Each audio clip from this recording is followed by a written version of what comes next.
pasoja. Faleminderit që po justifikon atë çka ka bërë me Lushnjë. Je duke justifikuar sepse këtu që kemi ne probleme.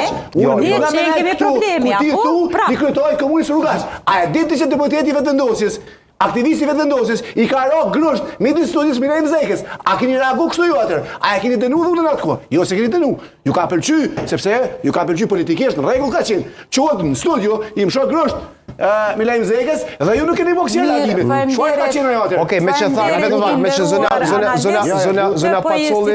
Jo, nuk e justifikoj dhunën. Mirë, po lukura me justifikuar sepse s'ka për dhunën. A duket normale që ka ndodhur kjo skandal? Duket normale kundërshtimi gjatë duket normale edhe jam kundër çdo lloj dhune, jo vetëm dhunës fizike që domosdoshmërisht jam kundërsoj, po jam edhe kundër dhunës verbale, sepse dhuna verbale mund të jetë nxitje që shkon në dhunë fizike.